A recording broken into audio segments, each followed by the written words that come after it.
copper wire winds around my fingers like an old friend as I secure the final connection in the breaker panel. Christmas music drifts from the small radio perched on my toolbox, Nat King Cole crooning about chestnuts and open fires. My hands, weathered from a decade of handling tools and climbing ladders, move with practiced precision, despite the early December chill seeping through the unfinished walls. I stand back, examining my work. The panel looks perfect, each wire neatly labeled, every connection tight. This townhouse renovation will pass inspection with flying colors. My phone buzzes in my back pocket. Mom's name flashes across the screen. A familiar mix of hope and wariness tightens my chest. Hi, Mom. Maya, dear. Her voice carries that particular lilt she reserves for difficult conversations. Do you have a minute to talk about Christmas dinner? I wipe my hands on my work pants, leaving faint smudges of copper. Sure. What's the plan this year? A pause stretches between us, too long to be comfortable. My stomach knots. Well, Mom says, finally clearing her throat. That's why I'm calling. We're doing something different this year. Miles's parents are visiting, and we want to keep it more formal. The word formal hangs in the air between us. I've heard this tone before, the same one she used when I announced I was enrolling in trade school instead of the business program at CU Boulder. Formal, I repeat, my voice flat. You mean I shouldn't come? Oh, honey, it's not that we don't want to see you. Her voice tightens with practiced sympathy. It's just Miles' parents are very traditional. They're both professors at Yale, and Talia wants to make a good impression. You understand. I close my eyes. The meaning couldn't be clearer. My work boots and calloused hands don't fit their image of success. For a moment, I'm 12 again, sitting at that polished mahogany Christmas table. Dad, beaming as I explain how I fixed the wiring in the ancient train set he pulled from the attic.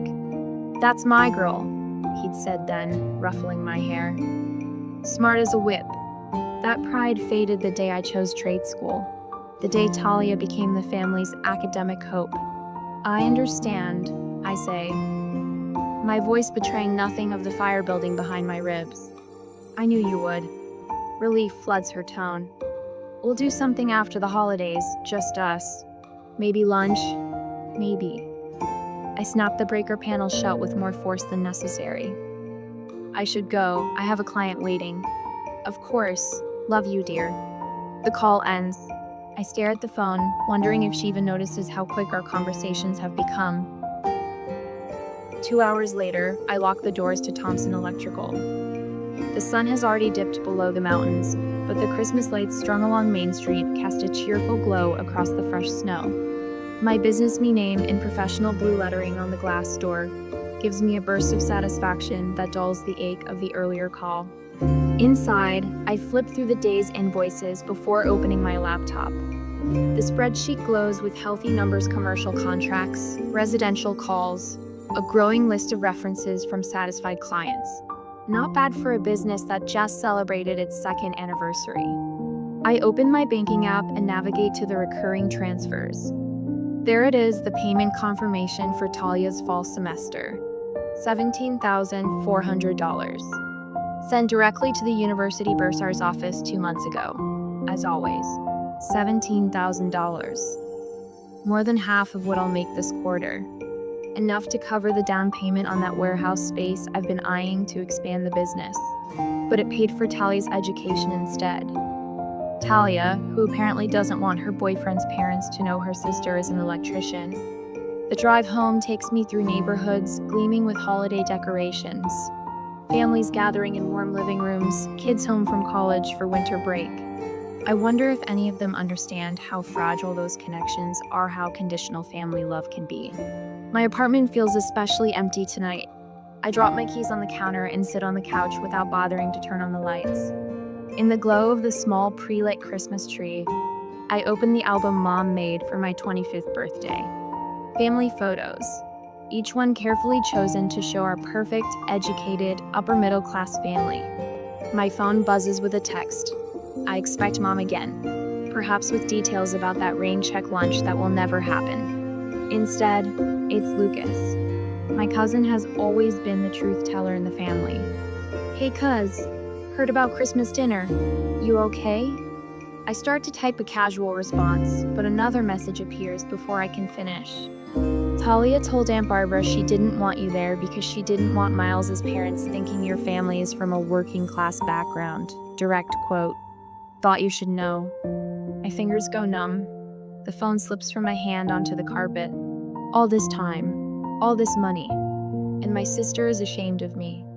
I pick up my laptop, open the university payment portal, and hover my finger over the Remove Payment Method button. What would you do if your family was ashamed of you while secretly benefiting from your success?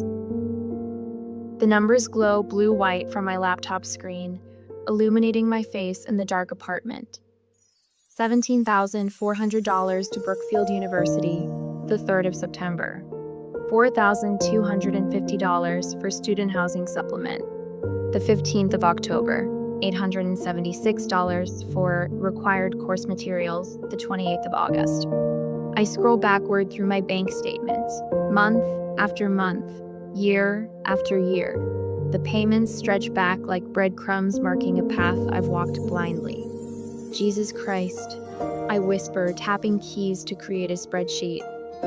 My fingers, still smelling faintly of copper wire and electrical tape, move rapidly across the keyboard. I track each payment: tuition, housing, books, emergency transfers, when Talia claimed the meal plan didn't cover enough. The total appears at the bottom of my screen: $68,427. 4 years of trade school would have cost me less than what I've paid for 2 years of Talia's education. 2/3 of a down payment on that warehouse space near downtown. A lifetime of Christmas dinners I'm apparently not good enough to attend. My coffee has gone cold, but I drink it anyway, the bitter taste matching my mood. I remember Mom's voice last spring, the practiced sympathy when I mentioned needing a new work truck. But sweetie, you just bought one 3 years ago. Talia needs this money for her education has such potential. Potential. The word Mom never used for me. Another memory surfaces, Dad examining my first business cards, his slight frown. Thompson Electrical. It's just money, Maya. You make plenty with your work. The hesitation before work hung in the air like cigarette smoke, unwanted, clinging, impossible to ignore. The words replay in my head as I click through more statements. April, $2,100 for summer research program fee. June, $3,250 for international study materials. My modest one-bedroom apartment suddenly feels stifling. The pre-lit Christmas tree in the corner, the one I bothered putting up despite spending the holiday alone, casts shadows that crawl up the walls. My phone buzzes with a text from the university portal. Spring tuition due, $17,400. Payment due by the 3rd of January. The familiar prompt glows on my screen, the payment information saved for automatic processing. My finger hovers over the mouse. One click and I'll continue this arrangement, this one-sided contract, where I pay not just with money but with dignity. The truth crystallizes, sharp and clear as ice. They're not just embarrassed by meth, they're using me. I click payment options instead, then payment methods, then remove card. Are you sure you want to remove this payment method? Never been more sure of anything in my life. I click confirm, and a weight lifts from my chest, not completely gone, but lighter. No more, I say to the empty room. 3 hours later, my phone lights up. Talia. Then again, and again. I let it ring. The texts start rolling in. Maya, there's some problem with the tuition payment. It says payment method removed. Call me as soon as possible. This isn't funny. I can't register for classes without this clearing. Call me back right now. I silence the phone and place it face down on the coffee table. For the first time in years, I feel a curious sense of power. The phone rings again an hour later. Lucas. Hey, I answer, suddenly grateful for his voice. Just checking on you. Guessing from the nuclear meltdown happening at Mom and Dad's that you made a decision about the tuition. I removed my payment information from the university portal. A low whistle comes through the speaker. Damn, cousin. About time. That bad, huh? They've been taking advantage of you for years, Maya. You know that, right?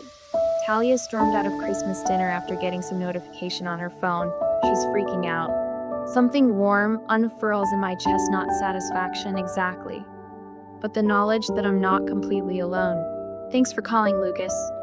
Hey, that's what family is supposed to do. Actually support each other. After we hang up, I open my laptop again. A new email has arrived from Brookfield University. Final notice. Payment required within 48 hours to maintain enrollment status. Below it, 3 voicemails from Talia, each one increasingly frantic. I delete them without listening. The countdown has begun. I walk to the Christmas tree and unplug it. The sudden darkness feels right. Instead of dwelling on the calls and texts that will inevitably continue, I head to my small workshop corner.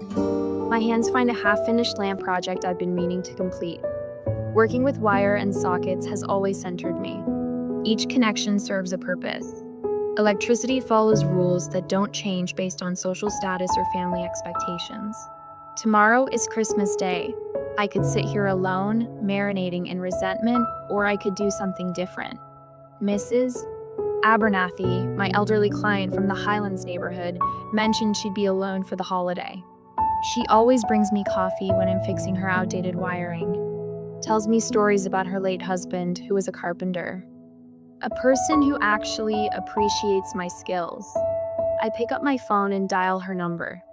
Mrs. Abernathy, it's Maya Thompson. I was wondering if you'd like some company tomorrow. Later, as I slide between cold sheets, a strange peace settles over me. For the first time in years, I've chosen my own worth over their approval. Whatever happens next, I've stopped being an ATM with a pulse. The rest is up to them. The shop door jingles open, bringing in January's bite.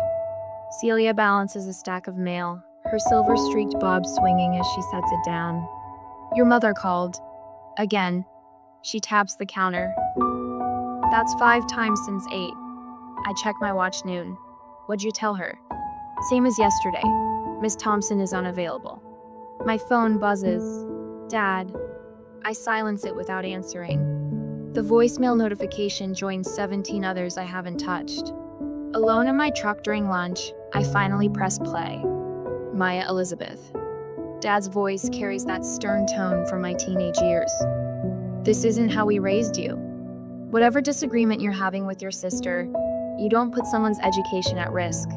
Call us back. I delete it, move to the next. Mom's tearful voice fills the cab. How could you do this to your sister? She's devastated. Miles broke things off, and now the school says she'll lose her spot. All because you. I hit delete. The knot between my shoulder blades tightens as I drive to my afternoon call. Mrs. Abernathy's Victorian sits like a grande dame among newer builds. 83 and just as stubborn as her house, she greets me in a cardigan that's seen better days. Thank God you're here. The lights keep flickering, and I smell something burning. The problem reveals itself in the electrical panel ancient, cloth-wrapped copper wiring deteriorating at the connection points. This is dangerous. I show her where the insulation has worn away. One spark and this woodwork becomes kindling. For the next 2 hours, I lose myself in the work. I trace circuits, replace rotted wiring, install modern safety features. My hands know what to do, giving my mind space to breathe away from family drama. Mrs. Abernathy appears with tea as I secure the last connection. You're a godsend, Maya. She sets the mug on an antique table. My son wanted me to sell this place, said it wasn't safe. Now I can tell him his mother isn't about to burn to death in her sleep. Just doing my job. No, dear. She pats my arm, paper, thin skin, cool against mine. What you do matters. Not everyone appreciates skilled hands these days, but some of us still do. The simple validation loosens something in my chest as I drive away. The contrast between her genuine appreciation and my family's dismissal settles like a stone. I deserve better than this. Back at my truck, my phone chimes. Not family Alicia, a college friend who stayed in touch despite our different paths. What's going on with you and Talia? Her social posts make it sound like you murdered her puppy. I open Instagram. Talia's update appears at the top. Some people choose money over family. Disgusting. True colors always show eventually. 300 likes already. Texts flood in from acquaintances. Hey, you okay? Talia's posts seem intense. And, what did you do to your sister? I closed the app. The temptation to fire back burns in my throat, but getting dragged into a social media war would only feed the drama Talia craves. The office buzzes with activity when I return. Jimmy, my senior electrician, raises an eyebrow. Your sister called twice. What'd she want? Said it was a family emergency. Celia told her you were meeting with investors about expanding the business. Everyone here has your back, adds Rosa, my newest hire. Your father called too. I told him you were teaching me to wire a three-way switch. She holds up her practice board, which wasn't a lie. Got it right on the third try. Warmth spreads through my chest, not the burning anger from before, but something steadier. My employees see my value. My clients respect my work. A crash interrupts as the front door flies open. Talia stands in the doorway, makeup streaked down her flushed face, designer coat dusted with snow. You've ruined my life. Her voice pitches high. I'm going to be kicked out of school. The entire office freezes for employees, 2 waiting customers, all staring at my sister's meltdown. I step forward, keeping my voice level. Talia, this isn't the place. When is the place? She stalks toward me. You won't answer my calls or texts. The school wants payment by Friday. Jimmy moves protectively closer. The customers shift uncomfortably.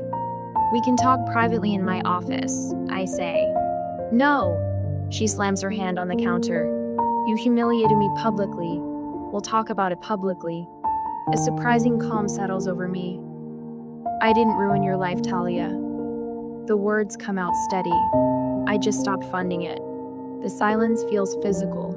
Talia stares, mouth opening and closing without sound, clearly unused to anyone standing firm against her tears. But Miles broke up with me when he found out you were paying. The words burst from her before she can stop them. And there it is, the truth I didn't know I was waiting for. Jimmy clears his throat. Ma'am, she just stopped letting you take advantage of her. Talia whirls on him. This isn't your business. Actually, I say quietly, it is his business. Literally. Thompson Electrical. I straighten my shoulders, and I think you should leave now. You can't just... Celia, please call security. My sister's face crumples. For a second, I see the little girl who used to beg me to fix her toys. Then her eyes harden and she turns, sobbing dramatically as she pushes through the door. The shop remains silent after she leaves. Then Rosa gives a low whistle. Boss, that was something. Jimmy nods. Something good. For the first time in weeks, a genuine smile tugs at my lips. I turn back to the scheduling board, writing tomorrow's appointments with steady hands. Let's finish today's paperwork. We've got that commercial job starting tomorrow. As my team returns to work with newfound respect, I feel something shift inside me, like a circuit finally connecting properly after years of faulty wiring. The family drama isn't over, but I'm no longer dreading the next confrontation. I am Maya Thompson, owner of Thompson Electrical, and I'm done letting anyone dim my power. The financial advisor shifts through my statements, her glasses slipping down her nose. The late January sun filters through her downtown office windows, catching dust motes that dance between us. 2 blocks from my shop, in a world that never intersects with my family's, I watch her process what I've just told her. Let me get this straight. She removes her glasses, polishing them with a microfiber cloth. You've been supporting your sister's education for 4 years? Since I opened my business? Her pen taps against the spreadsheet printout. That's a substantial commitment for someone building a company. I nod, studying the numbers that document years of my labor flowing into Talia's future. $68,000. Down payments on dreams I deferred. Vacations never taken. Equipment upgrades postponed. And now you're redirecting these funds to your own retirement? The corners of my mouth lift. Simple words that represent seismic change. Not anymore. She smiles, the first person to truly understand what this means. Let's make your money work for you for a change. 2 hours later, I walk out with a binder containing my financial future. The weight feels right in my hand, solid, tangible, mine. The retirement account paperwork bears my name, funded with the $17,400 that would have paid Talia's spring tuition. My phone buzzes. Mom, the fourth call today. I silence it and head back to work. Maya, please, we need to talk about this. My mother's voice wavers as she stands in my shops front office, her camel hair coat buttoned wrong in her haste. My father looms behind her, his jaw clenched in that familiar way that used to make me scramble to fix whatever had disappointed him. I glance at the clock. 10 minutes before my next client meeting. This isn't the place, Mom. Where is the place? Dad steps forward. You won't answer our calls. You returned our letters. Talia's losing her spot in the program. Mom's mascara has smudged beneath her right eye. Everything she's worked for. Everything I've paid for, I correct, keeping my voice level. The receptionist pretends not to listen, but I catch her slight nod. We need to discuss this as a family. Dad's tone shifts to the authoritative rumble he used whenever he handed down decisions at our dinner table. My business is not the place for this conversation. I stand, smoothing my Thompson electrical polo. I have clients waiting.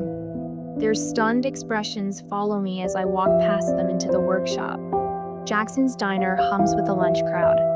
4 of my employees squeeze around a corner booth with me, celebrating Rose's first solo residential job. To the newest full-fledged electrician at Thompson, I raise my water glass, perfectly executed to code. Rosa beams. 23, and already more skilled than half the men who applied for the same apprenticeship. Speaking of execution, Jeff says between bites of his club sandwich, "You handled your parents like a pro yesterday." The table falls quiet. They all know now how I funded Talia's education, how my family kept me away from Christmas dinner. Sorry, Jeff backpedals, not my business. It's okay. Something shifts inside me, the realization that these people see me clearly and value what they see. I'm done being an ATM for people ashamed of how I make my money. Marcus, my senior electrician, nods. About time. The conversation moves on, but something lingers, a new comfort in being known and appreciated for my actual worth. Maya, it's Mom. Please call me back. I put the phone on speaker as I review blueprints for a commercial building renovation. Talia's moving back home. She's lost everything because of you. The old guilt rises, but settles faster than before. Her advisor says she can't reapply until fall semester, and there's no guarantee they'll accept her. She's devastated. I mark a correction on the plans, circling a junction box placement. Can't you help her just this once, for family? My pen hovers over the paper, for family. The same family that couldn't bear to have me at their Christmas table. When the phone rings again 5 minutes later, I answer. Maya, thank God. Did you get my message? Talia needs. Find another ATM. The silence stretches. What? You heard me. I hang up, my hands steady.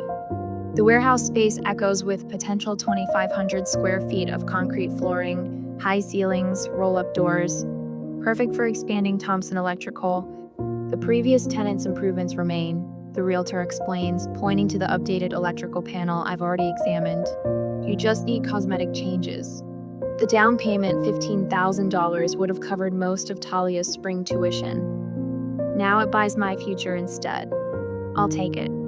2 weeks later, I hang the expanded Thompson Electrical sign and interview a pair of apprentices, both women, transitioning from other careers. My retirement account grows with each check that doesn't go to Talia's university. Lucas drops by with takeout to celebrate my expansion. They're falling apart, he reports, leaning against a newly installed workbench. Talia's boyfriend disappeared once he learned she wasn't actually from money. Aunt Deborah keeps making excuses to her garden club about why Talia's suddenly home. Not my problem. No, he studies me. You look good, Maya. Better. The next evening, I stand before 30 high school students at a trade school career day. My calloused hands, gesturing as I explain how electrical work combines physical skill with problem solving. You don't need a 4-year degree to build something meaningful, I tell a girl in the front row who reminds me of myself at 16. Sometimes the most valuable connections aren't on circuit boards at all. Her eyes light up with possibility, the same electricity I finally allowed to power my own life. The Christmas card arrives exactly 1 year after the exclusion, my mother's familiar handwriting looping across the envelope. Inside, tucked behind a glossy photo of my parents and Talia in matching sweaters, sits a check for $500. A small gift, reads the note. We miss you. I place it on my kitchen counter beside 3 voicemails from Mom, each more carefully scripted than the last. It's not the same without you, she'd said in the most recent one. The calculated warmth in her voice couldn't mask the rehearsed quality of her words. The phone rings again. Uncle Steve, this time one of the neutral parties dispatched to soften me up. Maya, honey, it's been a year. Don't you think it's time to be the bigger person? I run my thumb across the edge of the check, feeling the slight ridge of the signature. I appreciate your concern, Uncle Steve. Your sister's really changed, you know. She talks about how much she's learned. On cue, my phone buzzes with a text from Talia. I've learned my lesson. Can we please talk? 3 old friends from high school have already called this week. Family is everything, said one. You'll regret holding grudges, warned another. The coordinated pressure campaign builds with each passing day. The coffee shop sits halfway between my apartment and my parents' house in neutral territory. I arrive 15 minutes early, claiming a corner table with clear sightlines to the door. When they enter, I see it immediately. The rehearsed approach. Dad leads, Mom slightly behind with a practiced, worried expression. Talia bringing up the rear, with perfect humility painted across her face. Maya. Mom breathes my name like a prayer of thanksgiving. You look wonderful. I don't rise for hugs. Thanks for meeting me. They settle into their chairs with the careful movements of people who've discussed every aspect of this encounter in advance. Dad orders for everyone under control tactic while Mom touches my hand tentatively. We've missed you terribly, she says. The holidays weren't the same. Talia keeps her eyes downcast. I want to apologize for everything. Her voice carries the perfect tremor of sincerity. I was selfish and ungrateful. Dad nods approvingly. We all made mistakes. The important thing is moving forward as a family. I let the silence stretch until the barista delivers our drinks. Then I reach down and place a manila folder on the table. What's this? Mom asks, her smile faltering. Evidence. I open it to reveal neatly arranged payment receipts, bank statements, and printed text messages spanning 5 years. $68,000 in tuition payments. 17 texts where Talia asks for money. 6 conversations where you suggested I should help out with her education. I flip to the next page, and these are the messages where Talia told friends her parents were funding her education. The color drains from Talia's face. Dad reaches for the folder, but I slide it out of reach. I didn't come to argue or accuse, I say, my voice level. My hands, which have installed complex electrical systems in 50-foot ceilings, don't tremble. I came to establish terms. Terms? Dad's authoritative tone wavers. You need to understand that my work has value. My life has value. The words emerge without heat, shaped by a year of careful consideration. I won't fund anyone who's ashamed to acknowledge me. Talia's carefully crafted composure crumbles. That's not fair. What's not fair, I cut in, is taking $17,000 from someone while telling people they're beneath you. Mom jumps in, her voice rising. We never asked you to pay for everything. That was your choice. You're right. I nod, surprising her. It was my choice. Just like it's my choice now to establish boundaries. Dad tries to reclaim his authority. Now listen, Maya, there's no need for. This isn't negotiable. I pull out the Christmas check, tear it neatly in half, and place the pieces on the table. I don't want your money. I want your respect. The torn check transforms their expressions. Mom's lips part in shock. Dad's jaw tightens. Talia stares at the ripped paper as though it's a physical wound. I'm open to building a new relationship. I continue, gathering the folder and sliding it back into my bag, but not continuing the old one. "So that's it?" Talia whispers. "You're cutting us off completely?" "These are my terms." I level my gaze at each of them in turn. 1. No more lies about who I am or what I do. 2. No more financial expectations. 3. My achievements deserve the same respect you give Talia's. Mom's carefully controlled facade breaks. For the first time in years, I glimpse something genuine in her eyes: fear, confusion, and perhaps a flicker of respect. "My worth isn't measured by what I can give you," I add, standing up. "If you want me in your lives, it will be as the electrician I am, not the banker you wanted." Dad stares at the torn check, the familiar family power dynamic shattered on a laminate coffee shop table. "The choice is yours." I button my coat with steady hands. "Merry Christmas." Outside, snow has begun to fall, covering the parking lot in a clean white blanket. I breathe deeply, tasting freedom in the crisp December air.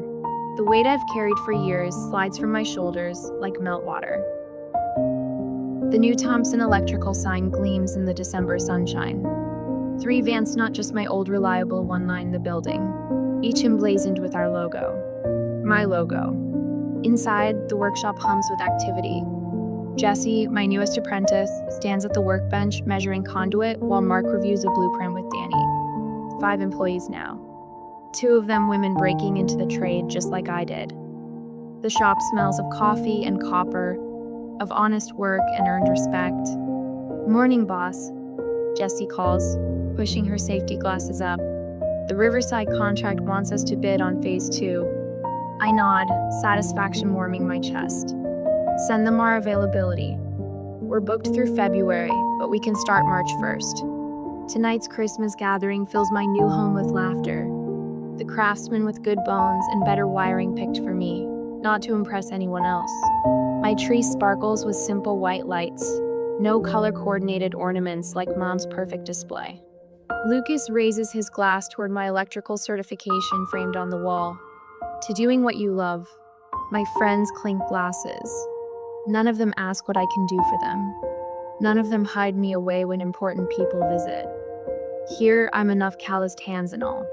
Later, Lucas helps clear dessert plates. "Saw Talia yesterday, at the mall." My grip tightens on a fork. "And?" "She's working at Nordstrom, selling shoes." He pauses. "Mom and Dad's retirement took a hit, and without your contributions, they're feeling it. Talia moved back home." "Not my problem," I say, but the words lack the edge they carried months ago. "They're learning," Lucas says quietly. "Talia cried when a customer treated her like she was invisible, said it made her think of you." That night, after everyone leaves, my phone chimes with a text. From Mom: "We're having Christmas dinner next Saturday at 5. We'd be honored if you could join us. No pressure." I stare at those words: honored, not expected. No pressure, not you should. For the first time, the choice is truly mine. Not an obligation, not a transaction. 3 days later, I sign the paperwork for the Thompson Electrical Scholarship, fund $5,000 annually for women entering the trade. The attorney smiles as she hands me the completed forms. "You're making quite an impact," she says. "One of your apprentices mentioned you took her on after her father said electrical work wasn't for women." I think of Talia's struggle now, facing what I've known for years: the world doesn't care about your pedigree, only what you contribute. My standing firm has sent ripples beyond our family dinner table. Saturday evening, I park in my parents' driveway. Christmas lights outline the windows, the same as always, yet they look different now, less like a showcase, more like simple celebration. A framed photograph sits on the passenger seat, me with my team in front of the shop. Not an apology, a statement. At the front door, I hesitate, catching my reflection in the glass, shoulders back, chin high. The woman who once silently funded her sister's degree while accepting scraps of approval has vanished. In her place stands someone who knows her worth isn't measured by family approval. I take a deep breath and ring the bell. Dad opens the door, surprise flickering across his face. "Maya, you came." Mom hurries forward, taking my coat without the usual critique of my practical clothes. Her eyes hold uncertainty, maybe even regret. In the dining room, Talia sits quietly. Her nails are short now, unpolished. Working hands. Her designer clothes replaced by something simpler. "That scholarship program of yours," she says, voice soft. The local paper did an article. Not jealousy in her tone. Something new. Respect. "I'm applying to technical college," she adds, meeting my eyes directly. "Business administration. More practical than theoretical economics." Mom squeezes my hand as I take my seat. "We've missed you." I lift my glass, meeting each pair of eyes around the table. "To new beginnings," I say, based on truth. Dad nods. A simple acknowledgement worth more than empty praise. What does family really mean? Those bound by blood, or those who value your worth? I chose to give a second chance from a position of strength. Looking around this table, I wonder, would you have done the same?